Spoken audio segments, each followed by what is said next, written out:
Courtney meets up with Marcel, you know what I'm saying, at Block, and I was just like, oh shit. Like, y'all saw the little previews that they've been doing, and, you know, it looked like to me, you know what I'm saying? It looked like to me, y'all, and I'm just gonna say, y'all know I fuck with Marcel. It looked like to me, Marcel looked a little nervous, you know what I'm saying? He looked like on the defense, and Courtney looked like he was not playing. Courtney just started telling him, you know, you basically asked my wife for $100, and you know, you ain't said that before. Courtney is telling Marcel, you know, you need to stay out of the women business, and you always in women business and stuff. And Marcel was like, okay, that expo was my business, first of all, okay, girl. And then second of all, that seems a little weird coming from a person who sells women products. I said, oh, like, damn, you know what I'm saying? Y'all know Marcel is going to read the girls, and I thought it was real funny, you know what I'm saying? I thought it was real funny, and it actually shook Courtney. He was like, no, you know what I mean, trying to act like he was trying to, you know, overdo Marcel, and no, honey, it ain't no coming back from that. You do sell women products, okay, for a living, okay? You help your wife sell a product, so, you know, that was a little bit of a shade, and that was a wonderful read to me, of how he did that. You know, y'all know Marcel read the girls and everybody else, and that's my thing. I don't know why, you know, Courtney is jumping on the bandwagon with everybody else saying, oh yeah, Marcel always talking about the girls and trying to, you know, come for the girls and everything. Bitch, we on a reality show. You know what I'm saying? We are on a reality show, so all of that stuff is going to come into fruition when women and men do certain things, you know, so or everybody always want to say, oh yeah, somebody coming for somebody's wife or somebody coming for somebody and they not supposed to be coming for them because he's a man. Like, all that shit to me goes out of the window, because if you do something or somebody is in a quarrel, then somebody gonna say something and speak up for themselves. So how can everybody keep saying they don't need to be coming for her because he's a man? Bitch, all bets are off when you come for me. You know what I'm saying? And if somebody feel like they have been wrong, then they gonna speak up. They not worried about if it's male or female. And then nobody on here touching nobody, putting their hands on nobody. So why somebody can't say something to somebody if they feel the need to say something? You know what I'm saying? They not being derogatory in their, you know, statements or in their comments to the person. They just speaking up for themselves. You know, but people love to try to throw that up so a nigga can shut the fuck up. That's what it is. But I do feel like Marcel and Tisha should have told Stormy and everybody else, look, it's $100 fee. Maurice and Kimmy. Maurice is an asshole. Maurice, you are an asshole, and I just don't know if you are this much of an asshole or are you stupid. Like, it gotta be one of the two, or maybe it's both, because there is no way that you are a grown man in 2023 pressing your wife out about having sex when she's clearly telling you the medication is making me lose my libido and I don't know what to do. You know what I'm saying? And you telling her it's mental, it's all in her mind. Like, that's crazy. And my thing is this. That's not the way to do it. That's the first thing I thought. Boy, if you want some pussy, this is not the way to go, to tell a motherfucker basically they crazy. That's going to turn them off from you even more. What you should be doing, Maurice, is trying to stroke this bitch ego, trying to, you know, make her feel as relaxed as possible. You know what I'm saying? And try to do something that will allow her to feel relaxed and be able to have sex. Like, I don't know what you need to do. Like, start massaging the bitch or something. You know what I'm saying? Like, do something when y'all just sitting there laying. Just massage her, you know what I'm saying? Whisper in her ear, give her chills or something. You know, kiss her on her neck softly and slowly, and tell her, be like, you know what? This is not me trying to have sex. I just want to, you know, hold you. I just want to be with you. And maybe, you know, she will feel the need to, you know, like melt into your warmness and just have sex with you. Like, but she's sitting up there talking about how, you know, oh, well, you're not giving me sex and I don't know why. It's probably because you crazy. You just doing that. You know, you trying to fake on me that you like sex and you don't, and I don't appreciate it. Like, you getting her all worked up. And this is not the way that a woman needs to be. Like, you going the opposite way. You know what I'm saying? You supposed to be moving forward, and this is not the way. You know, Maurice don't know how to do it, and bitch, no wonder you ain't getting no sex. You know, because you are very one-sided in your ways. Like, very one-sided. This is not, what they say, you get more bees with honey? Girl. You acting like a motherfucking fly at a cookout for real on her ass. You being annoying. That's what you're doing. And, yeah, she ain't here for it, and I wouldn't be here for it either. Hey everybody, it's your girl Sassy. Y'all, let's just get into this episode, okay, of Love and Marriage Huntsville. Y'all, we are back. Lord, Jesus Christ. 16 more episodes. Y'all ready, girl? Y'all got my hair back black. Well, dark brown, y'all. I'm about to do some things with my hair. And I had to dye because the red was making it really brittle and just real dried out. So I got some hair damage from that red job, but it was fun and cute while it lasted. But I'm about to get some other stuff done. So, but I just wanted my hair to breathe and do like different treatments to get it back healthy. But anyway, y'all, let's just get into it because who is it? Melanie has went over to Tiffany's house to see the baby, okay?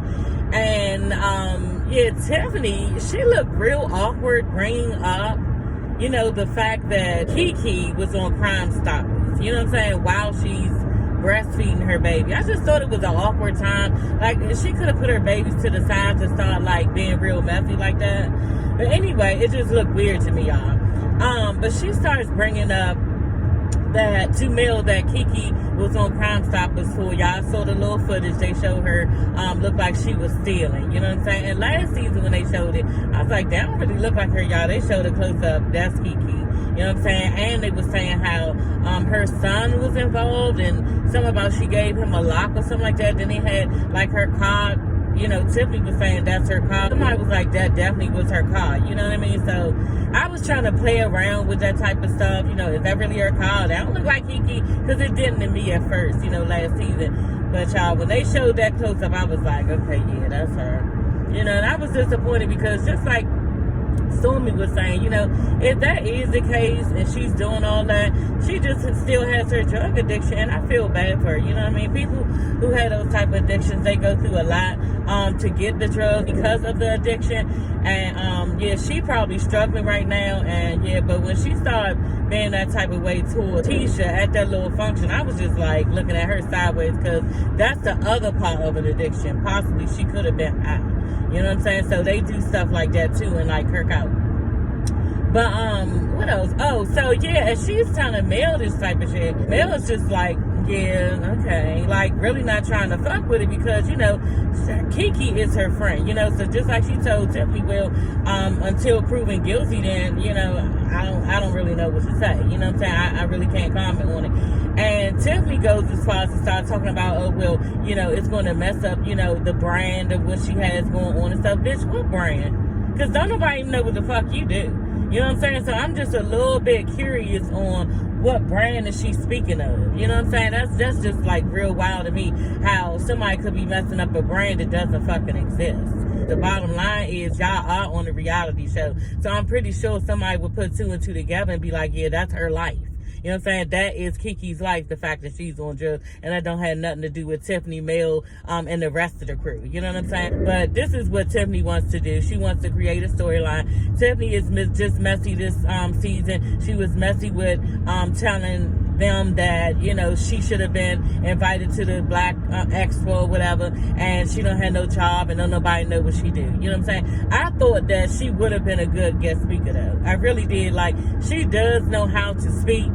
And, you know, she just has a presence about her that's, you know, kind of believable. And that's probably why we've been believing that, you know, she do something that's worth doing, because, you know, we don't know what it is. You know what I'm saying? Because she presents herself like that.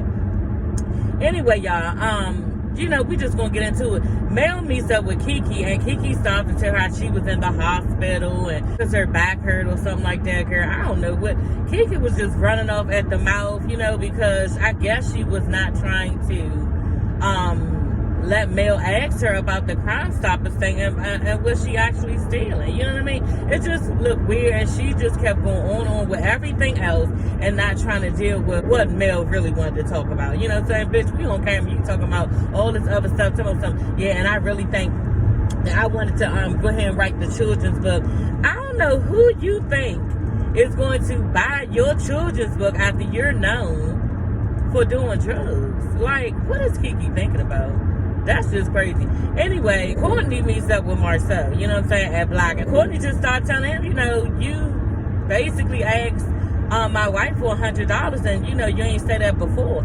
And Marcel was like, vendors pay, everybody pay. We heard from Kimmy and Maurice that they pay and other people didn't pay. You know what I'm saying? So I'm just trying to find out, Marcel and Tisha, what are y'all doing? You know what I'm saying? Do people got to pay or not? Or are y'all picking and choosing of who needs to pay? You know what I'm saying? And my guess is this. They feel like they want some money out of Stormy because she is a multi-millionaire and she needs to pay for displaying her stuff. You know what I'm saying? They feel like they can get an extra $100 out of her because she is taking up a lot of space. A quarter of the space is what Marceau was saying. And she needs to pay for displaying her stuff. You know what I'm saying? Like, I don't know, but that shit is all out of whack. I think they should have mentioned it, like Stormy was saying, in the meeting. How did they skip that part? But anyway, y'all, Martell and the man, I forgot his name, whoever this realtor is and friend, And I felt like Martell was taking advantage of the friendship. Martell is taking advantage of the friendship. This man wants Martell to move out because the owner of the house wants to sell the house, and like Martell's friend / realtor told him, you had 8 months in this house, you know what I'm saying, and you were supposed to move out quicker than the 8 months, and you only got 2 weeks to move out now. You know what I'm saying? And he's trying to sell his home, and that's just it. And Marcel's like, well, where me and my kids supposed to go? And as a friend, you don't care about where me and my kids supposed to go. As a friend, how you gonna do this to me when I don't have anywhere to go? And the man is like, I don't have nothing to do with that. You know what I'm saying? It's out of his hands, really. You know what I'm saying? If the owner of the house wants to sell his house, then you got to get the fuck. It's nothing else to it. You know what I'm saying? So now Martell is burdening him with that. Threatening of not moving. And then two, okay, well, since I gotta move, then won't you help me find something? And the guy like, I can't find anything. I already tried. And then Martell like, well, if you can't find nothing, what makes you think that I can find something? That's not his fucking problem. That's what you don't understand. That's not his fucking problem. As a grown man, you should have been handling this for your kids. Like, this is stupid. This is real stupid for you to be putting this issue on this man. He's just a middleman supposed to be telling you what the fuck is going on. That's not his problem to try to tell the person that you don't got nowhere to stay and they supposed to give a fuck because this person owns this house and they want their house back. That's just the fuck it.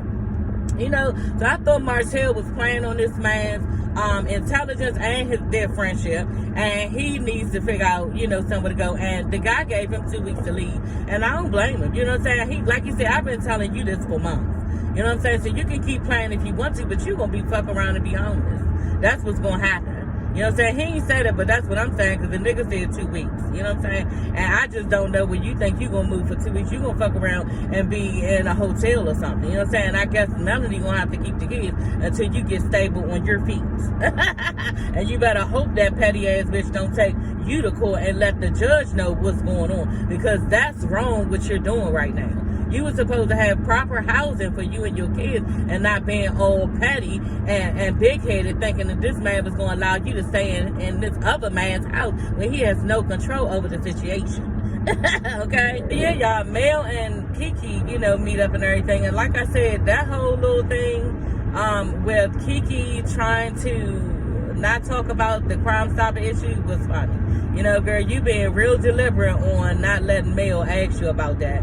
And that's what she was doing. So, y'all, it was to be continued. And, yeah, we got to wait till next episode. But I think this season going to be good. You know what I'm saying? I think this season going to be good. It's not about to be about Mel and Martell over and over again. And I think that it's some real shit going to pop off. And I'm curious to see it like Keke and Tisha. I do want to see that.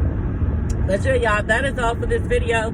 Don't forget to like, comment, and subscribe. Okay, make sure y'all like the video, y'all. Don't just be watching my video and don't like it. Like the video. All you gotta do is extend your arm, honey.